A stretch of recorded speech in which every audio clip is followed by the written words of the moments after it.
사도신경으로 신앙 고백하겠습니다. 전능하사 천지를 만드신 하나님 아버지를 내가 믿사오며 그 외아들 우리 주 예수 그리스도를 믿사오니 이는 성령으로 잉태하사 동정녀 마리아에게 나시고 본디오 빌라도에게 고난을 받으사 십자가에 못 박혀 죽으시고 장사한 지 사흘 만에 죽은 자 가운데서 다시 살아나시며 하늘에 오르사 전능하신 하나님 우편에 앉아 계시다가 저리로서 산자와 죽은 자를 심판하러 오시리라. 성령을 믿사오며 거룩한 공회와 성도가 서로 교통하는 것과 죄를 사하여 주시는 것과 몸이 다시 사는 것과 영원히 사는 것을 믿사옵나이다. 아멘. 찬송가 40장 찬양하겠습니다.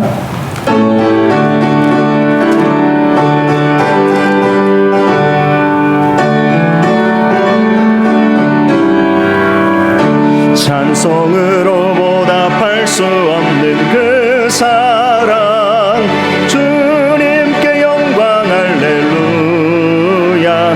형제 자매 모두 함께 모여 찬송해 주님께 영광 할렐루야. 하나님의 자녀여 크게 찬송 부르며 밝고 거룩한 길로 주의 보좌 앞으로 속히 들어가겠네. 주님께 영광 할렐루야. 우리 받은 주님 은혜 한량 없도다. 주님께 영광 할렐루야. 기쁜 찬송 부르면서 천국 가겠네. 주님께 영광 할렐루야. 하나님의 자녀여 크게 찬송 부르며 밝고 거룩한 길로 기쁨으로 나아가 주의 보좌 앞으로 속히 들어가겠네. 주님께 영광 할렐루야. 잠시 후에 우리 모두 주를 보겠네. 주님께 영광 할렐루야. 영광스런 보좌 위에 거룩하신 주 주님께 영광 할렐루야. 하나님의 자녀여 크게 찬송 부르며 밝고 거룩한 길로 기쁨으로 나아가 주의 보좌 앞으로 속히 들어가겠네. 주님께 영광 할렐루야. 만국 백성 천국에서 소리 높여서 주님께 영광 할렐루야. 영원토록 주의 공로 찬양하겠네. 주님께 영광 할렐루야. 하나님의 자녀여 크게 찬송 부르며 밝고 거룩한 길로 기쁨으로 나아가 주의 보좌 앞으로 속히 들어가겠네. 주님께 영광 할렐루야. 아멘. 자리에 앉으시기 바랍니다. 이 시간 김용 장로님 기도해 주시겠습니다.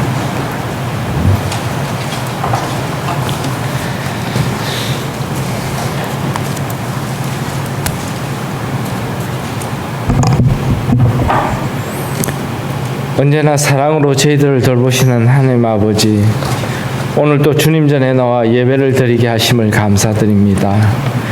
저희들 온몸과 정성으로 예배드릴 때 하나님 영광 홀로 받아주시옵고 이 시간 성령님께서 임재하시어 은혜가 넘치는 예배가 되게 하여 주시옵소서. 하나님 아버지께서는 저희들에게 은혜와 사랑 속에서 배려하여 주셨건만 저희들은 주님의 귀한 사랑을 깨닫지 못하고 잘못된 세상의 간섭으로 물들어 바로 서지 못하고 있사오니 주님 앞으로 다시 돌아가는 회개와 주님의 나라와 의를 위하여 힘쓰는 심령이 되게 하여 주시옵소서. 하나님 아버지, 하나님께서는 날마다 저희들에게 수많은 은혜를 내려주시고 계시지만 저희들은 하나님의 사랑을 깨닫지 못하고 당연히 받는 것으로만 생각하고 저희들에게 없는 것을 불평하며 하나님이 주신 사랑을 깨닫지 못하고 생활하고 있습니다.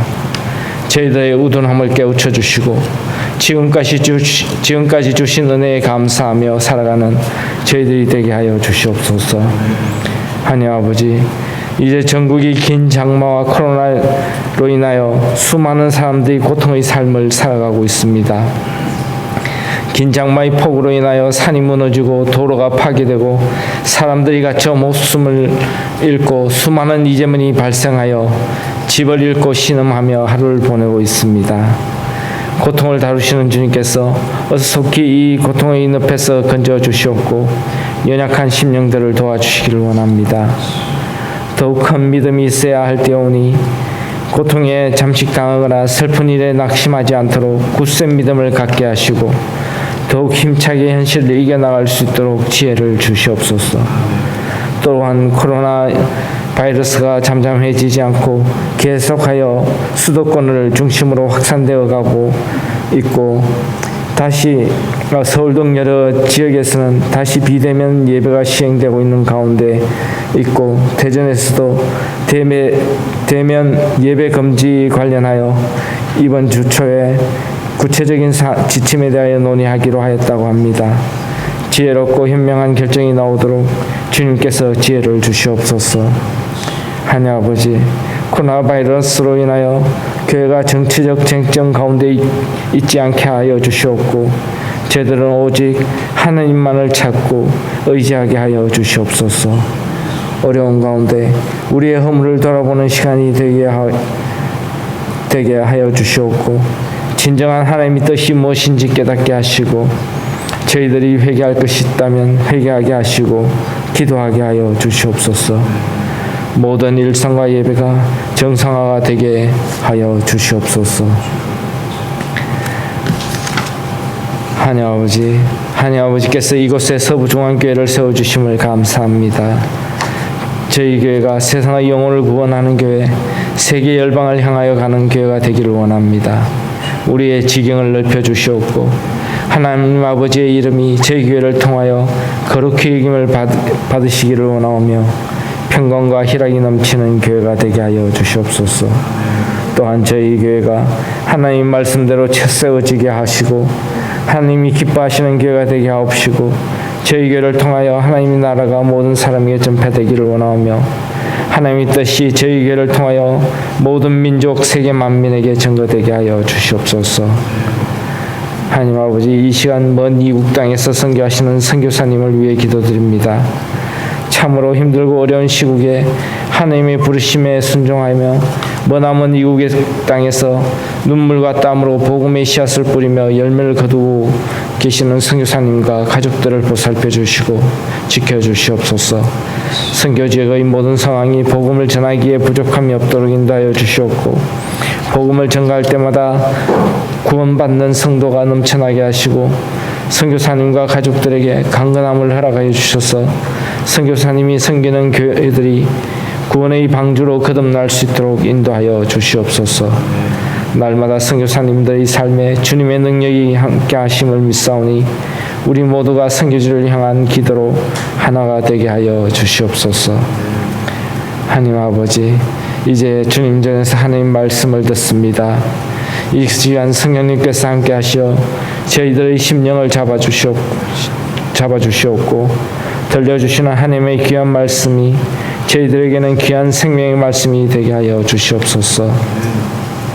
하나님 아버지, 오늘 말씀을 전가하실 천욱 목사님을 기억하여 주시옵고 주님의 사랑으로 양의 무리를 돌보는 선한 목자가 되게 하시고 위로부터 내리시는 능력의 옷을 입혀주셔서 권세 있는 말씀을 선포하게 하시고 그 말씀이 영혼을 구원하는 거물이 되어 사람 낚는 어부가 되게 하여 주시옵소서. 아론과 훌과 같은 기도의 동역자와 여호수아와 갈렙과 같은 복음의 용사들을 세워주셔서 승리하는 목회를 하시게 하옵시고 또한 부목사님과 전도사님을 기억하여 주시옵고 담임 목사님과 온 성도님들과 함께 하나님께 영광이 되기 위하여 서로 헌신하며 협력하며 기도해 나가는 부목사님과 전도사님이 되게 하시고 무엇보다도 하나님의 은혜로 겸손하게 성실하게 기쁨으로 섬길 수 있도록 축복하여 주시옵소서. 하나님 아버지, 이 시간 저희들이 드리는 예배를 받아 주시옵고 저희 심령을 주님의 크신 은혜로 채워 주시옵소서. 예배를 위해 선진한 손길들 위해 귀한 은혜 내려 주시옵고 맡겨진 사명 잘 감당할 수 있도록 열정을 다하여 주시오며 하늘에 신령한 것으로 갚아 주시옵소서. 오늘 드리는 이 예배가 기쁨과 사랑이 넘치는 예배가 되게 하옵시며 이 모든 말씀 우리를 구원하신 예수 그리스도의 이름으로 기도드렸습니다. 아멘.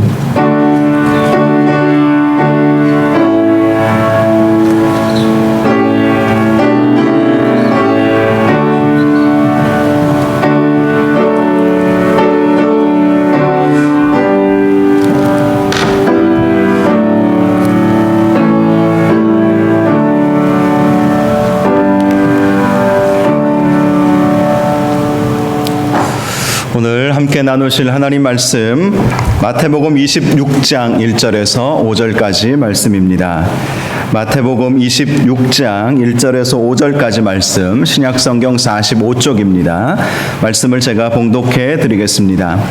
예수께서 이 말씀을 다 마치시고 제자들에게 이르시되 너희가 아는 바와 같이 이틀이 지나면 유월절이라 인자가 십자가에 못 박히기 위하여 팔리리라 하시더라. 그때 대제사장들과 백성의 장로들이 가야바라 하는 대제사장의 관정에 모여 예수를 흉계로 잡아 죽이려고 의논하되 말하기를 밀란이 날까 하노니 명절에는 하지 말자 하더라. 아멘. 우리 함께 인사하겠습니다. 잘 나오셨습니다. 성도님 얼굴만 봐도 힘이 납니다. 사랑하고 축복합니다. 네, 감사합니다. 오늘은 유월절 희생양이 되시는 예수님, 유월절 희생양이 되시는 예수님이라는 제목으로 말씀의 은혜를 함께 나누겠습니다. 제가 잘 아는 탈북하신 집사님의 간증을 제가 들어보니까요. 그분은 북한에서 본인의 그 마을 지역이 한 2만여 명 되었는데 그 2만여 명의 그 의료를 담당하는 보건소, 오늘날로 우리로 말하면 보건소 의사 생활을 하셨다고 합니다. 그런데 1990년대 후반에 많은 북한 주민들이 굶고 또 죽지 않았습니까? 그때 본인의 가족들도 의사였음에도 불구하고 본인의 가족들도 굶어 죽는 일이 일어나게 된 것입니다. 그래서 우리가 왜 이렇게 살아야 하나 그런 발언을 공개적으로 하셨나 봅니다. 그래서 이 발언 때문에 체제를 비판한다라는 모함을 받게 되어서 결국 고향 땅에 있을 수가 없어서 탈북을 결심하고 몰래 두만강을 넘어서 중국 땅으로 들어가게 되었다고 합니다. 그래서 중국에 들어가서는 일명 노숙자 생활을 하게 되었는데요. 그때는 육신적으로 너무 춥고 배고픈 생활로 인해서 힘들었고 정신적으로는 그렇게 충성했던 김일성, 김정일 부자에 대한 배신감으로 힘들었다고 합니다. 그래서 어느 날 가지고 있던 수면제를 다 먹고 이 세상 끝내야겠다 이런 생각을 하게 되었습니다. 그때 하늘도 원망스럽고 북에 두고 온 가족들한테도 미안하고 정말 한없이 눈물만이 나더라는 것이었습니다. 그런데 수면제를 털어서 입에 넣으려는 순간 저 멀리서 적십자 불빛이 보인 것이었습니다. 의사 선생님이었기 때문에 적십자가 무엇인지 잘 알고 있지 않았겠습니까? 그래서 저기 가면 살 수 있겠구나 라고 생각하면서 그 적십자 건물에 들어갔어요. 그런데 그 적십자 건물에서 어떤 분이 나오시면서 전도사님이 아직 안 계신데요 이런 이야기를 하더랍니다. 조선말로. 조선족이었던 것이죠. 그래서 이상해서 밖으로 다시 나가봤더니 적십자 십자가보다도 아래가 좀 더 길더래요. 이해가 되시죠? 적십자는 십자인데 우리가 교회에서 걸어놓은 십자가는 밑에가 길잖아요. 그래서 긴 것을 보시고 여기 교회라고 하는 곳이구나. 자기가 말로만 들었던 교회라고 하는 곳이 바로 이곳이구나. 이제 죽었다. 더 이상 소망이 없구나. 이렇게 생각을 하게 되었대요. 그런데 그때 마침 그 교회 전도사님이 오셨는데, 그 교회는 조선족 전도사님이 조선족을 위해서 그 국경을 넘으면 조선족들이 많이 살고 있는 지역이 있거든요. 그곳에서 조선족 목회를 하던 전도사님이었고, 그 찾아갔던 교회가 조선족 교회였던 것이죠. 이 전도사님이 이 분의 딱한 사정을 들으시고 걱정하지 말라고 하면서 따뜻한 밥 한 그릇을 대접해 주었는데, 세상에서 태어나서 정말 밥다운 밥을 처음 먹어보았다는 거예요. 그리고 그렇게 인간다운 대접을 처음 받아보았다고 간증을 하는 것을 들어보았습니다. 사랑을 받은 것이죠. 하나님은 이 집사님을 구원하시기 위해서 교회의 십자가를 적십자로 보게 한 것이죠. 만약에 그렇게 안 보였다면, 또 십자가인 줄 알고 교회인 줄 알았다면 이분은 들어가지 않았을 거예요. 아무래도 사상교육을 잘 받았던 분이기 때문에 교회로 왜 들어가겠습니까? 오히려 더 오해를 받을 수 있기 때문에, 다시 고향으로 돌아가면. 그런데 이게 적십자 건물로 보여서 배가 고프기 때문에 거기로 들어갔는데, 알고 보니 그게 적십자 건물이 아니라 교회였고, 그 교회에서 정말 사랑을 받게 되었던 것이죠. 그래서 너무나도 감사했다는 그런 간증을 들어보았어요. 이런 사랑을 받고 나서 가족들을 다시 탈북하게 해서 몽골을 거쳐서 대한민국까지 들어오게 되었는데요. 사랑을 받았기에, 여러분, 사랑받은 사람은 그 받은 사랑이 감사한 줄 알기에 또 그 사랑을 나누지 않겠습니까? 이분도 그런 삶을 사신 거예요. 본인이 가지고 계신 의료 기술을 가지고 한국에서는 의사 면허를 취득할 수가 없지만, 그래도 이제 통일부와 또 뭐 보건 당국의 허락을 받아서 이렇게 그 의료 봉사 정도는 무료로 할 수 있도록 허락을 해 주었나 봐요. 그래서 이분이 여러 지역을 다니면서 봉사 단체도 세우고, 뭐 농어촌 교회라든지 또 여러 곳을 다니면서 본인이 가지고 있는 뭐 침이라든지 또 여러 의료 기술을 가지고 봉사하는 삶을 살게 되셨다. 이런 간증을 제가 들어보았습니다. 십자가가 이분을 살리신 것이죠. 십자가를 보고 그 교회에 들어가서 하나님의 은혜로 살아나는, 그래서 가족들도 다 탈북해서 대한민국까지 오게 되는 그런 은혜를 누리게 된 것입니다. 마틴 로이드 존스 목사님은 이 십자가를 향해서 하나님의 사랑의 확증이라고 말을 했습니다. 십자가는 구원의 상징이죠. 그리고 하나님의 사랑의 증거입니다. 십자가는 하나님께서 우리를 얼마나 사랑하고 계시는가를 보여주는 가장 확실한 증거인 것이죠. 오늘 말씀은 예수님께서 내가 십자가 질 것이다. 이것을 제자들에게 알려주시는 말씀입니다. 1절 말씀을 보면 예수께서 이 말씀을 다 마치시고 제자들에게 이르시되라고 말씀을 하고 있습니다. 자, 이때에는요, 예수님께서 이제 감람산에서 제자들에게 마태복음 24장과 25장, 우리가 지난 수주 동안 살펴보았던 이 말씀을 하신 이유라는 것을 알 수가 있습니다. 특별히 다 마치시고라고 되어 있죠. 여러분, 그 마태복음에는 크게 5편의 예수님의 설교가 기록이 되어 있습니다. 그리고 그 설교의 각 마지막마다 예수님께서 이 말씀을 마치시고, 이 비유를 마치시고, 이 말씀을 마치시고, 이렇게 기록이 되어 있어요. 그런데 오늘 본문 말씀을 보니까 그러한 예수님의 설교 말씀을 이제는 다 마치셨다, 이렇게 말씀을 하고 있습니다. 즉 모든 예수님이 하시고자 하시는 말씀, 이 마태복음에 나와 있는 이 5편의 설교 말씀을 통해서 예수님께서 가르쳐 주시고자 하시는 그 모든 말씀을 다 마치시고 이제 제자들에게 이르셨다라고 말씀을 하시는 것입니다. 예수님의 5편의 설교는 마태복음 5장에서 7장에 나와 있는 첫 번째 설교가 산상수훈의 설교입니다.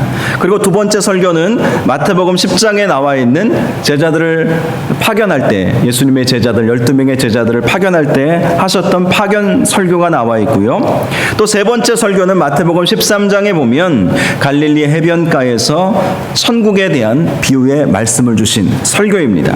이 비유의 말씀을 통해서 천국은 씨 뿌리는 자와 같다. 또 겨자씨와 누룩, 가라지의 비유, 밭에 감추인 보화, 이런 비유들을 통해서 천국이 어떤 곳인지 세 번째 설교를 통해서 말씀해 주신 것이죠.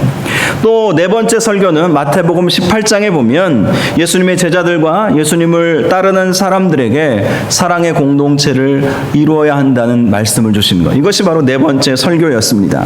그리고 다섯 번째 설교가 지난 수주 동안 살펴보았던 마태복음 24장과 25장 종말에 관한 말씀이었던 것입니다. 바로 이 모든 말씀을 이제는 다 마치신 거예요. 가르치심의 사역을 다 마치신 것입니다. 예수님이 이 세상에 오셔서 하셨던 사역은 가르치시고 치유하시는 그런 사역, 또 하나님 나라를 선포하시는 사역 아니었겠습니까? 그리고 마지막은 십자가 지시는 사역이에요. 이 모든 사역들을 다 마치셨다라는 의미를 가지고 있는 것입니다. 마태복음 28장 20절에 보면 예수님은 승천하시기 전에 제자들에게 이런 말씀을 하셨습니다. 내가 너희에게 분부한 모든 것을 가르쳐 지키게 하라. 그렇습니다. 예수님은 지금까지 제자들과 3년 반 동안 함께 하시면서 수많은 가르치심을 주셨던 것이고, 이 가르치신 것, 이 모든 것들을 지키게 하라, 이렇게 말씀을 주시고 승천하시게 되었던 것입니다.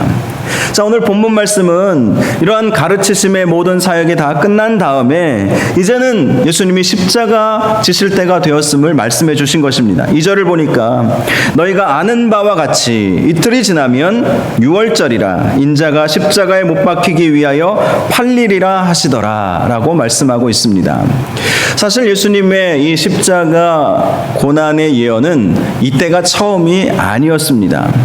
가장 처음 알려주신 것이 베드로가 예수님을 향해서 주는 그리스도시요 살아계신 하나님의 아들이시니이다 라고 고백했을 때였습니다.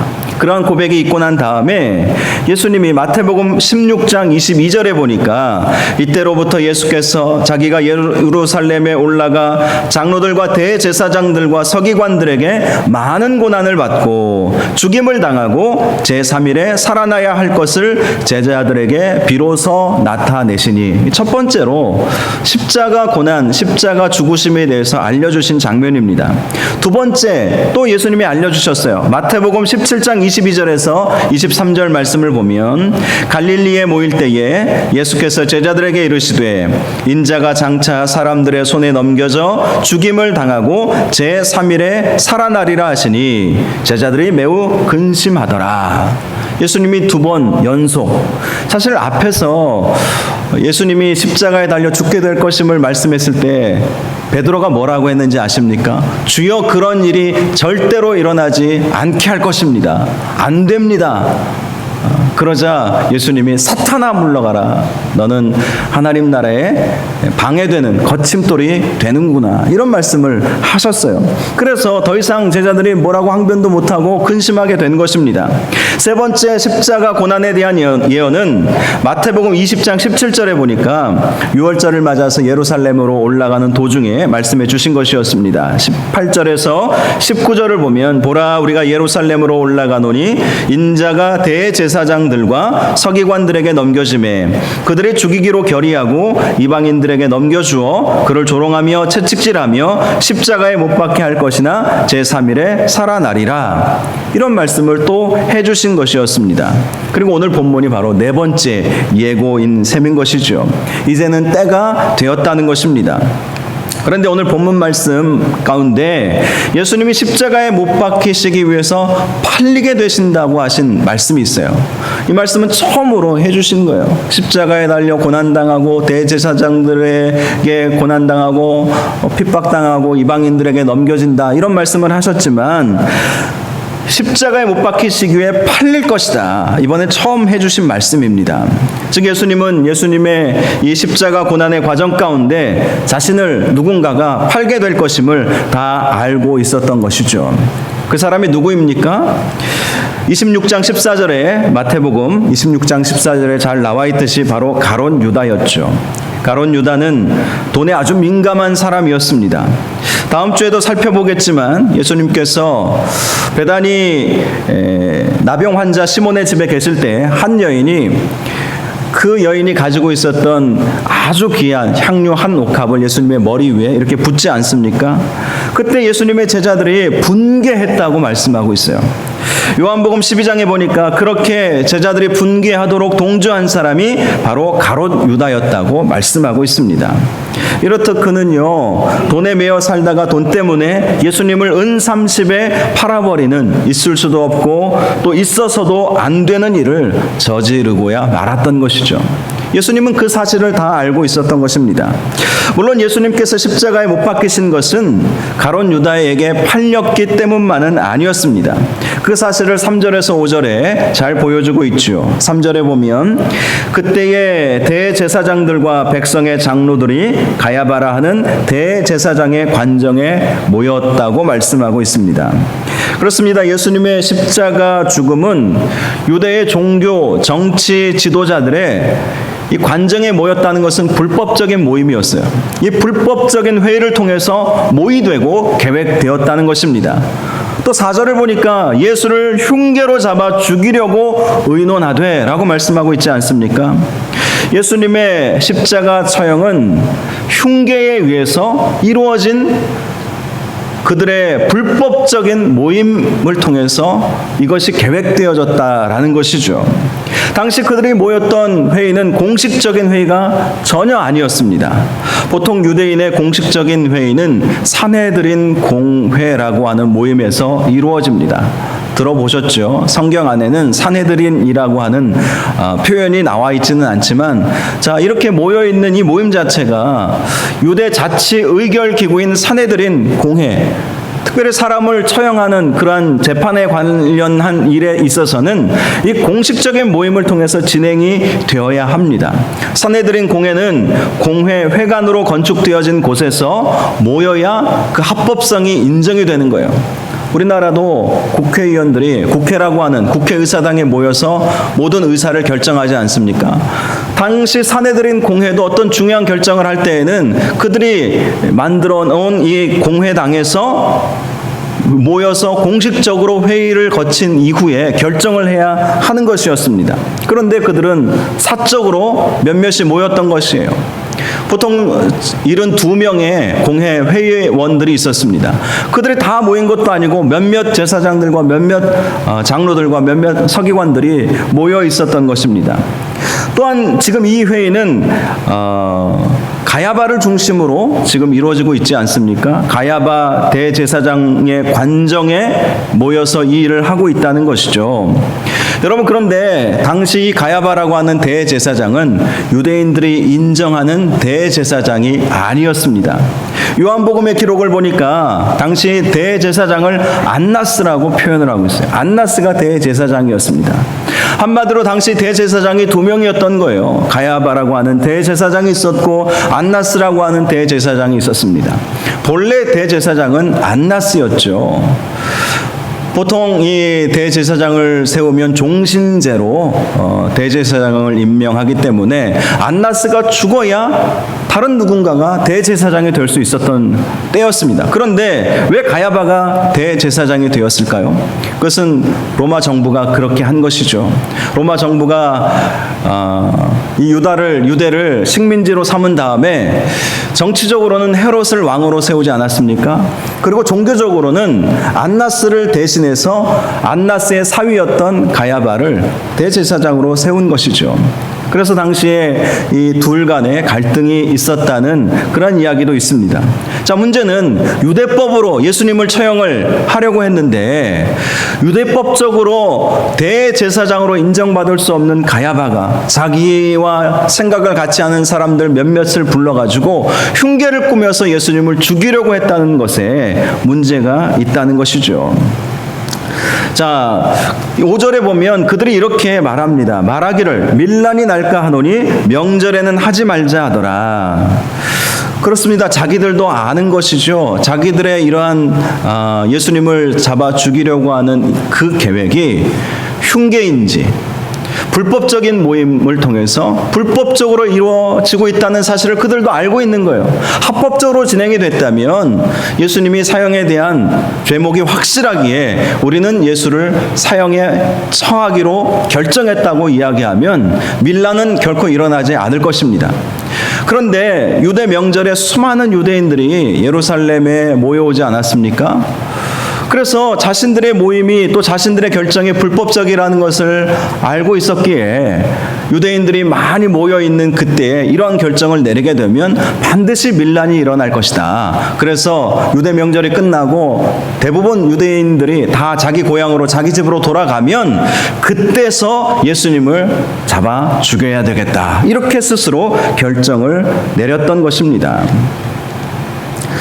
물론 이러한 결정이 사람들에 의해서 결정이 되었지만 하나님의 계획과 하나님의 실행은 완전히 달랐던 것을 우리가 알 수가 있습니다. 왜냐하면 예수님은 유대의 큰 명절인 유월절 전에 돌아가시게 되었기 때문입니다. 여러분, 예수님이 왜 꼭 굳이 또 하나님께서 예수님을 이 유월절에 십자가에 달려 죽게 하셨을까? 라는 생각을 할 수 있지 않겠습니까? 그 이유는 예수님이 유월절 희생 양이 되시기 위해서라는 것이 성경의 말씀입니다. 그래서 아무리 사람들이 여러 가지 계획을 세워서 6월절에는 하지 말고 6월절이 끝나고 난 다음에 하자, 그렇게 계획을 세웠어도 예수님은 6월절에 돌아가시게 된 것이죠. 6월절에 십자가를 지시게 되었던 것입니다. 특별히 6월절에 십자가를 지신 이유가 있어요. 그것은 영원한 희생 제물이 되어 주셔서 우리가 더 이상 그러한 제물을 가지고 제사를 드리지 않도록 그렇게 하여 주시기 위해서 6월절 영원한 희생 제물이 되어 주신 것입니다. 실제로 6월절 날 수많은 제물이 하나님 앞에 드려졌다고 합니다. 당시 네로 황제의 이해를 돕기 위해서 6월절 희생 제물에 대해서 조사한 기록이 있었는데요. 그 조사한 바에 따르면 이 6월절 기간에 25만 6,500마리의 양이 제물로 바쳐졌다는 거예요. 별로 놀라지도 않으시네요. 25만 6,500마리의 양이 이 6월절 기간 하루 이틀 사이에 이렇게 많은 양이 죽임을 당한 거예요. 그들은 이 양들을 희생하면서 그들에게 제사장이 머리 안수를 하면 자신의 죄가 그 양에게 전가되고 자신의 죄는 용서함 받는다고 그렇게 생각을 하지 않았겠습니까? 구약시대의 제사법에 따르면 그렇게 제사를 하도록 하셨던 것이죠. 그런데 여러분, 그렇게 한다고 죄가 용서받을 수 있겠습니까? 신약 성경의 기자들은 그렇게 해서 우리의 죄의 문제를 해결할 수 없다는 사실을 계속해서 말씀하고 있지 않습니까? 사도 바울도 그렇고 히브리서 기자도 그렇고 다른 사도들도 다 그렇게 말씀을 하고 있습니다. 양이나 염소를 희생 제물로 드린다고 해서 우리의 모든 죄가 다 용서받을 수 없다는 근본적인 문제가 있다는 것이죠. 먼저는 그렇게 대제사장이 집례하면서 이 희생 제물로 제사를 드린 그 제사가 문제가 있다는 것은 대제사장도 흠이 없는 사람이 아니라는 것, 거기서부터 문제가 시작되는 거예요. 흠없는 사람이 흠없는 제물을 가지고 제사를 드려도 그 제사가 하나님께 받아질까 말까 하는 문제인데, 제사장도 흠이 있었고 특별히 당시 대제사장들은 더 심각한 문제들이 있지 않았겠습니까? 과거에도 그랬고 이 예수님 시대 당시에도 제사장들은 문제가 참 많았어요. 여러분, 이렇게 문제 있는 사람에 의해서 또 흠없는 제물을 하나님 앞에 드린 것도 아니었습니다. 당시 제물이 하나님 앞에 드려졌을 때 보면 하나님은 흠없는 제물을 가지고 와서 드리라고 했지만 흠없는 제물을 어떻게 와서, 현실적으로 어려운 일이에요. 멀리 예를 들어서 갈릴리에서 예루살렘까지 그 흠없는 제물을 끌고 가서 그래서 제물을 드려야 되는데 실제로 그런 일을 하기가 너무나도 어렵지 않겠습니까? 그 양을 뭐 이고 갈 수도 없는 것이고 안고 갈 수도 있는 것도 아니고 끌고 가야 되는데, 끌고 가다 보면 다치고 넘어지고 상처나고 찢기고 벌써 흠이 있는 제물이 되어버리는 것입니다. 그러다 보니까 성전 앞에서 제물을 사고 파는 그런 편법도 벌어지고 있었던 것이 당시 시대적인 상황이었어요. 그러니 아무리 많은 제물을 가지고 또 아무리 많은 숫자의 양들과 염소를 가지고 하나님 앞에 제사를 드린들 하나님께서 그 제사를 받으시겠어요? 그러니 이 인간이 드렸던 이 제사는 결코 하나님께서 기쁨으로 받으실 수 없는 제사였다는 것에 그 문제가 있었던 것이죠. 그래서 하나님께서 예수 그리스도를 이 세상에 보내주시고 흠없는 제물이 되게 하신 것 아니겠습니까? 또 예수님이 친히 대제사장이 되어주셔서 영원하신 흠없는 대제사장이 되어주시고, 또 본인이 흠없는 어린 양, 유월절 희생양이 되어주심으로 우리가 온전히 하나님 앞에 예배드리며 그러한 피의 제사, 제물의 제사가 없이 우리가 하나님 앞에 이렇게 나와서 예배 드릴 수 있도록 그렇게 해 주셨다는 것입니다. 이것이 유월절 희생 제물이 되신 예수님께서 왜 꼭 유월절에 십자가에 달려 죽게 되셨는지 우리에게 보여주시는 말씀이라는 것입니다. 사무엘상 15장 22절에 보면 사무엘 선지자가 사울왕에게 이런 말을 합니다. 여호와께서 번제와 다른 제사를 그의 목소리를 청종하시는 것을 좋아하심과 같이 좋아하시겠나이까? 순종이 제사보다 낫고 듣는 것이 순양의 기름보다 나으니라. 이런 말씀을 했어요. 여러분, 그래요. 아무리 많은 제사를, 또 아무리 정성껏 제사를 하나님 앞에 올려드린다 할지라도 순종이 제사보다 나은 것 아니겠습니까? 그런데 당시 유대인들의 모습을 한번 생각해 보십시오. 그들이 하나님께 순종했습니까? 순종하지 않았어요. 하나님의 아들 독생자 예수 그리스도께서 이 세상에 오셨음에도 불구하고 예수님을 영접하는 사람들이 없었습니다. 물론 수많은 사람들이 예수님을 따라다녔지만 정말 예수님을 믿기 위해서 따라다니는 사람들이 아니지 않았습니까? 이런 책이 있죠. 팬인가 제자인가. 우리 제자 훈련 받으셨던 분들은 이 책을 읽어보셨을 거예요. 팬인가 제자인가. 팬은 무엇을 의미하는 것이죠? 그냥 열광적으로 막 그 분위기에 편승해서 막 좋아하는 거예요. 지금도 보면 트로트 대세이더라고요. 트로트 가수들이 참 많이 TV에 등장하고 있지 않습니까? 그래서 트로트 가수들 뭐 요즘 아주 굉장히 인기를 많이 누리는 것 같아요. 그런데 어떤 가수는 금방 팬들의 마음이 돌아서 버렸는지, 그가 뭐 도박을 했느니 뭐 군대에 문제가 있느니 무슨 문제가 있느니 완전히 그렇게 좋아하고, 제가 뭐 지나가는 걸 한번 그 TV에서 봤는데, 지금 비대면 사회이기 때문에 콘서트를 열지를 못하니까 그 가수가 이 자동차 극장 같은 데서 이렇게 뭐 소개하고 인사하고 뭐 노래도 부르고, 그리고 마지막에 서로 뭐 사인을 해줬는데 수백 대의 차들이 그 가수 앞에서 사인 하나 받으려고 막 줄을 서가지고 기다리는 그 장면을 봤어요. 야, 요즘 트로트 가수들이 저 정도 인기인가? 제가 그렇게 생각했는데 최근의 뉴스를 보니까 그 가수에 대해서 악플들이 얼마나 많은지 모르겠어요. 여러 팬의 특징은 이거예요. 한 번 좋을 때는 너무 좋아하는데 한 번 돌아서면 언제 그랬냐는 듯이 완전히 돌아서 버리는 것이 팬들의 특징입니다. 당시 예수님을 따라다녔던 수많은 무리들도 팬과 같은 사람들이지 않았습니까? 예수님이 기적을 일으키고 병자들을 고치고 또 귀신들을 내어 쫓았을 때에는 수많은 사람들이 예수님을 따라다녔어요. 그런데 예루살렘에 가서는, 정작 예루살렘에 가서는 예수님은 정말 아무 일도 하지 않으셨습니다. 그냥 겸손하게 십자가 지시고 아무 힘없는 사람처럼 매질 당하시고 침뱉음을 맞으시고 못 박히시고, 십자가에 달렸을 때에는 사람들이 네가 하나님의 아들이거든 거기서 내려와 봐라, 그런 말도 들으셔야 하지 않았겠습니까? 예수님이 힘이 없어서 못 내려오셨겠습니까?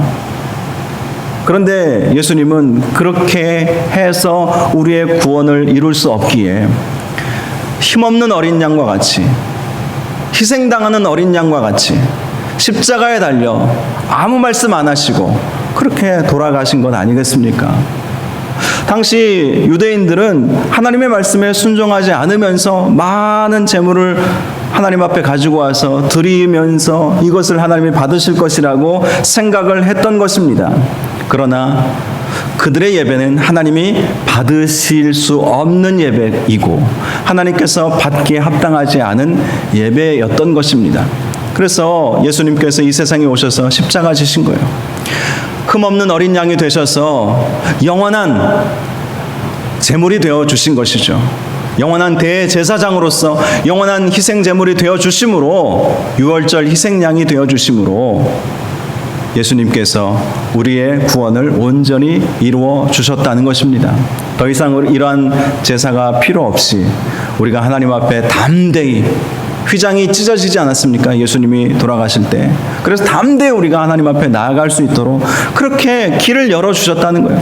예수님의 십자가 죽으심의 의미가 바로 여기에 있고, 특별히 다른 많은 사람들이 유월절에는 하지 말다 하더이다, 뭐 이렇게 결론을 내렸어도 예수님은 유월절의 어린 양이, 희생양이 되어 주신 것입니다. 그렇게 함으로 우리가 하나님 앞에 담대하게 나아갈 수 있도록, 은혜로 나아갈 수 있도록, 언제든지 예배하며 나아갈 수 있도록, 만약에 이러한 예수님의 희생적인 십자가의 은혜가 없었다면 여전히 우리도 25만 6,500마리의 제물을 날마다 하나님 앞에 드려야 했을지도 모릅니다. 그러면 얼마나 피비린내가 진동하겠습니까? 그런 제사는 하나님이 받으시지도 않고 그런 제사는 불완전하기 때문에 예수님이 우리가 드려야 할 이 제사를 다 온전히 이루어 주신 것이죠. 그래서 예수님은 유월절에 십자가 지시게 되었던 것입니다. 로마서 12장 1절 말씀을 보면 그렇게 예수님이 우리의 희생 제물이 되어 주심으로 말미암아 우리가 드려야 할 제사가 완성됨으로 이제는 이렇게 되었다고 말씀합니다. 그러므로 형제들아, 내가 하나님의 모든 자비하심으로 너희를 권하노니 너희 몸을 하나님이 기뻐하시는 거룩한 산 제물로 드리라. 이는 너희가 드릴 영적 예배니라. 그렇습니다. 예수님께서 영원한 유월절 희생제물이 되어 주심으로 이제 우리는 더 이상 죽은 제물의 제사가 아니라 우리 자신을, 살아있는 우리 자신을 산제물로 하나님 앞에 드리는 영적 예배자의 삶을 살게 해 주셨다는 것입니다. 영적 예배자의 삶을 우리가 살게 되었다는 거예요.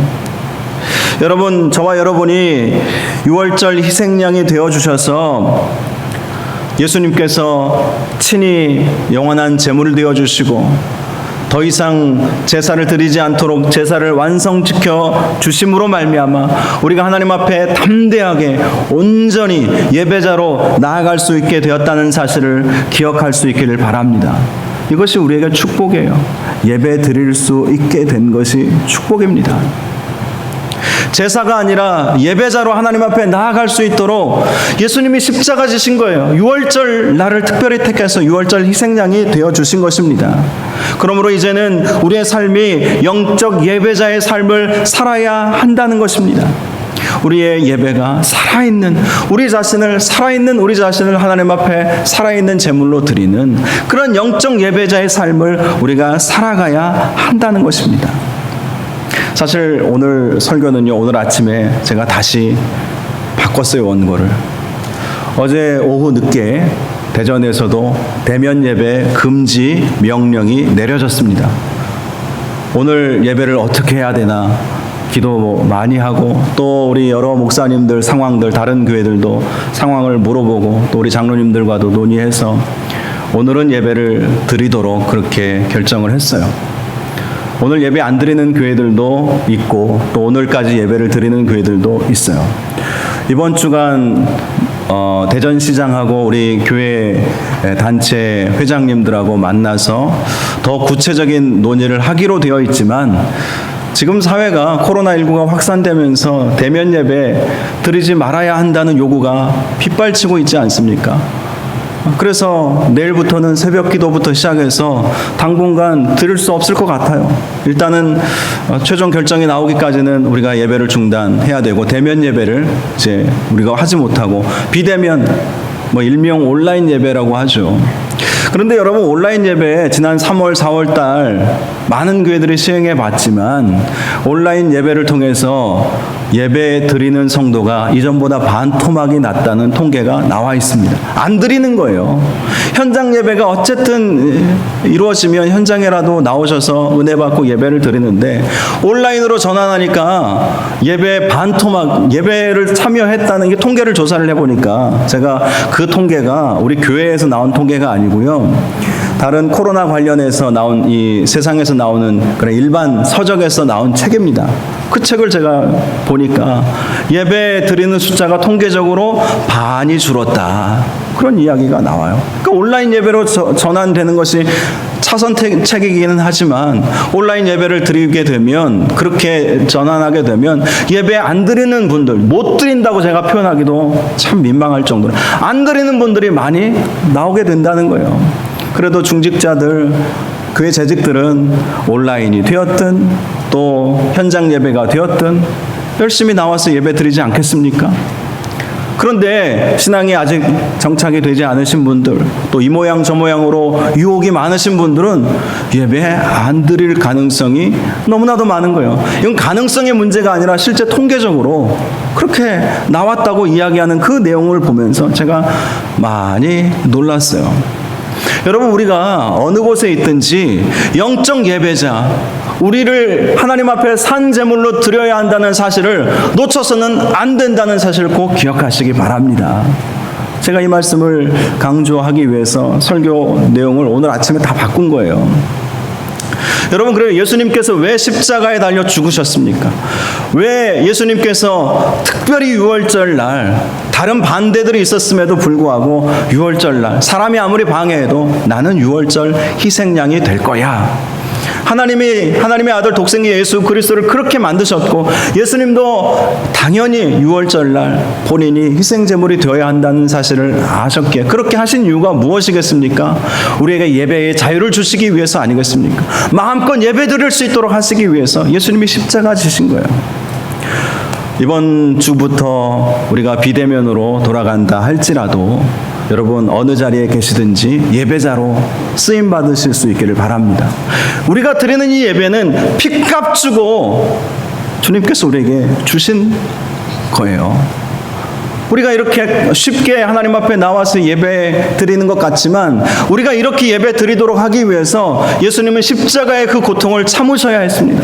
그 십자가의 아픔, 그 못 박히심과 창에 찔리심과 조롱받으심, 침뱉음을 당하심을 당해야 하셨던 거예요. 우리에게 이러한 예배의 자유를 주시기 위해서. 여러분, 우리가 결국 당분간 비대면으로 다음 주는 아마 이렇게 상황이 호전되지 않는 한 주일 예배 온라인으로 오전에 제가 찍어서 오후에 이렇게 한 11시쯤 시간 맞춰서 보내드리면 예배 드리셔야 될 거예요.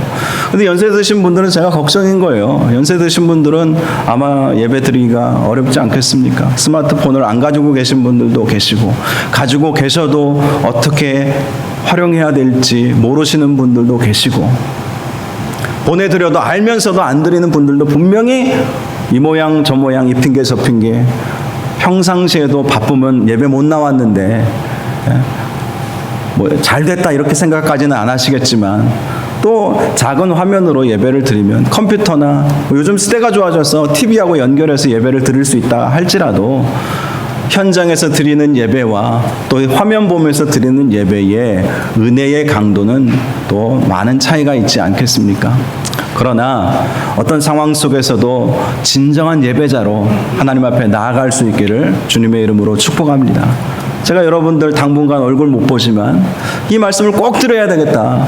어떤 상황에서도 어디에 있든지 우리에게 주어진 이 예배는 예수님께서 피 흘려 우리에게 거저주신 정말 은혜가 넘치는 예배라는 사실을 기억하고, 가정에서 예배 드리든지 어느 곳에서 예배 드리든지 정말 하나님을 온전히 예배하는 거룩한 산제사로, 산제물로 여러분을 드리시고 하나님께서 기뻐하시는 예배자가 될 수 있기를 주님의 이름으로 축복합니다. 이 시간 우리 함께 찬양 같이 부르기를 원하는데요, 오늘 말씀과 아주 밀접한 그러한 찬양의 가사입니다. 나는 예배하네. 어떤 상황에서도 나는 예배하네. 부르신 곳에서 나는 예배하네. 정말 하나님 앞에 온전히 예배드리고자 하는 마음으로 예배자로 하나님 앞에 쓰임받는 저와 여러분이 되시기를 원하는 마음으로 함께 찬양하기 바랍니다. 따스한 성령님 마음으로 보내 우리 함께 찬양하겠습니다.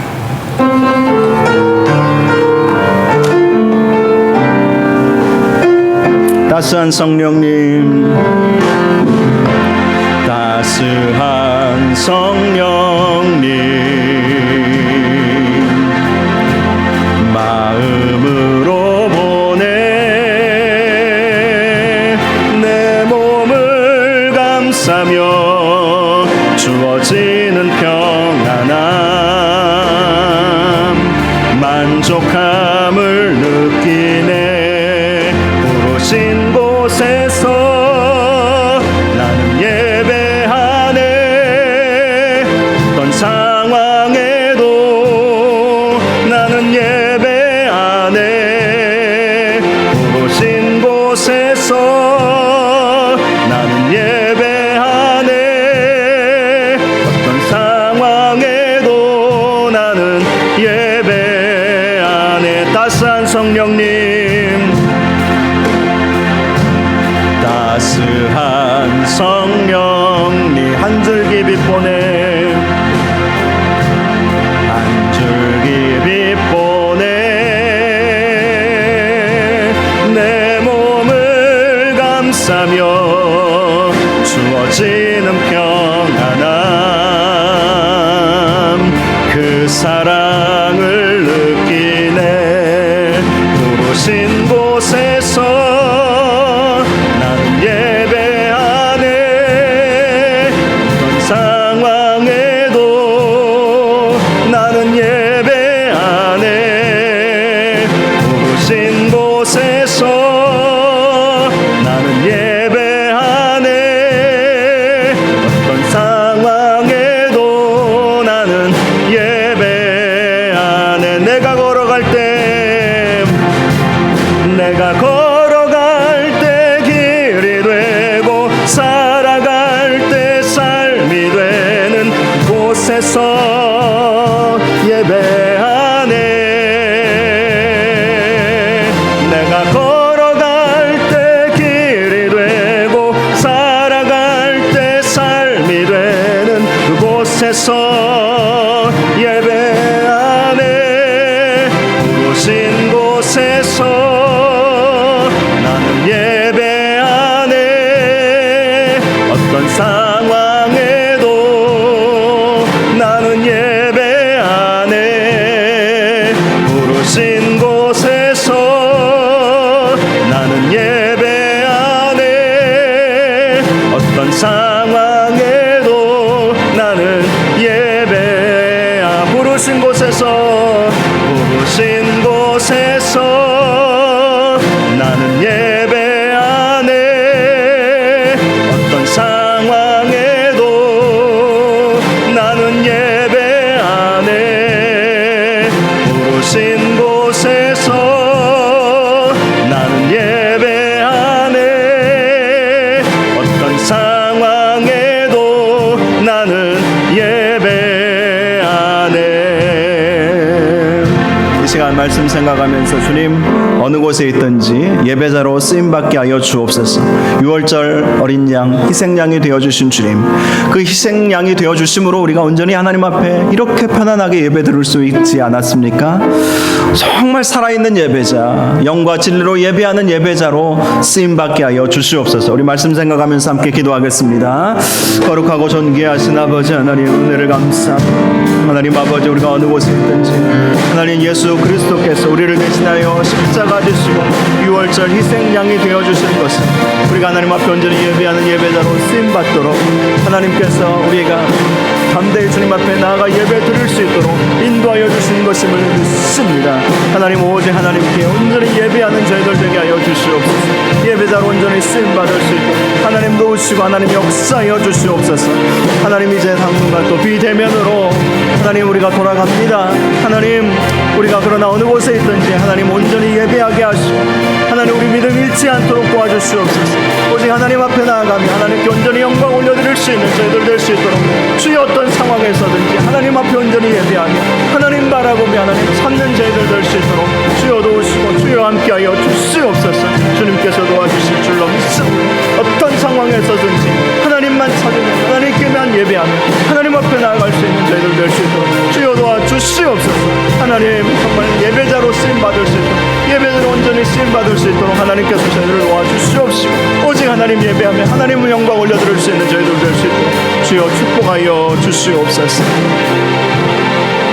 하나님 6월절 어린 양 되어주셔서 우리가 담대히 하나님 앞에 나아갈 수 있고 산제사로 예배 드릴 수 있도록 인도하여 주신 주님을 찬양합니다. 어느 곳에 있든지 어떤 곳에 있든지 특별히 또 이제 비대면으로 예배를 시행하라는 명령이 떨어진 이 상황 속에서 함께 모여 예배 드릴 수 없을지라도 하나님 어느 곳에 있든지 어떤 상황에서든지 하나님 앞에 온전히 예배하는 저희들 되게 하여 주시옵소서. 예수님의 이름으로 기도하옵나이다. 아멘. 우리 찬송가 325장 찬양하면서 하나님 앞에 헌금을 올려드리겠습니다.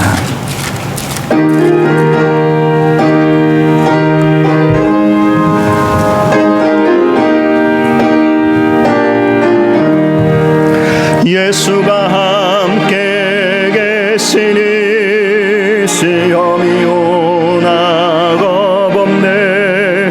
기쁨의 근원 되시는 예수를 위해 삽시다. 날마다 주를 섬기며 언제나 주를 기리고 그 사랑 안에 살면서 딴 길로 가지 맙시다. 이 세상 사는 동안에 주 이름 전파하면서 무한한 복락 주시는 예수를 위해 삽시다.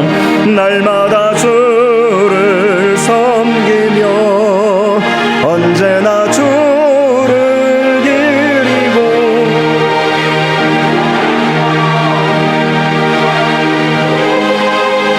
딴 길로 가지 맙시. 4절 부릅니다. 주께서 심판하실 때 잘했다 칭찬하리니 이러한 상급 받도록 예수를 위해 삽시다. 날마다 주를 섬기며 언제나 주를 기리고 그 사랑 안에 살면서 딴 길로 가지 맙시다. 하나님 아버지 감사합니다. 귀한 예물을 주님 앞에 올려드리오니 이 예물을 받아 주옵시고 이 예물이 쓰여지는 곳곳마다 하나님의 영광만이 나타나게 하여 주옵소서. 소득의 11조를 올려드리오니 하늘문을 여시고 창고에 쌓을 것이 없도록 부어주시겠다는 약속의 말씀 이루어지게 하여 주옵시고 감사의 예물을 올려드리오니 날마다 감사가 넘치는 삶을 살게 하여 주옵소서. 선교헌금 구제헌금을 올려드립니다. 이 예물 통해서 우리 선교사님들과 또 여러 단체들 또 미자립 교회들이 힘을 얻는 귀한 예물 되게 하여 주옵시고 건축헌금을 드리오니 이 예물이 우리 교회가 든든히 세워짐에 있어서 귀하게 쓰임받게 하여 주옵소서. 오늘도 우리 예배를 위해서 수고하고 봉사한 성도들을 기억하여 주옵시고 하늘의 신령한 복과 땅의 기름진 복으로 넘치게 채워 주시옵소서. 우리 성도들 가운데 몸이 연약한 성도들도 있습니다. 성령 하나님께서 이 시간 치료의 강선을 비추어 주셔서 암덩어리가 떨어져 나가게 하시고 모든 고질병들 다 고침받게 하여 주시옵시고 마음의 상처도 치유받아 영육간의 강건함을 누리며 하나님 앞에 쓰임받는 저희 모두가 될 수 있도록 축복하여 주시옵소서. 코로나19로 많은 어려움 가운데 있습니다. 이 나라의 민족을 불쌍히 여겨 주시옵시고 하루속히 치료약도 개발되게 하시고 백신도 개발되게 하여 주셔서 코로나에 두려움 없이 마음껏 주님 앞에 나와 예배 드릴 수 있는 우리 모두가 될 수 있도록 축복하여 주옵소서. 예수님의 이름으로 기도하옵나이다. 아멘. 교회 소식 몇 가지 말씀드리겠습니다. 사회적 거리두기 2단계가 어제부로 오늘부로 시행이 된 것이죠. 그래서 별도의 공지가 있을 때까지 주일은 오전 예배만 오늘 드렸는데요. 아마 다음 주에는 예배를 드리지 못할지도 모르겠습니다. 별도의 공지가 있을 때까지 여러분 보내드리는 영상으로 온라인 예배 드리시면 좋겠습니다. 녹화해서 드리는 것이라 현장 예배 하고 싶은 마음도 있지만 현장 온라인으로 그렇게 하려면 시스템을 구축을 해야 되는데 그러기에는 아직 우리가 또 더 필요한 부분들이 많이 있어서 아직은 못 하는데요. 대신 녹화해서 꼭 보내드리도록 그렇게 하겠습니다. 나머지 광고 주보 참조하시면 되겠습니다. 제가 이번 주간 휴가인데요. 그냥 푹 조용히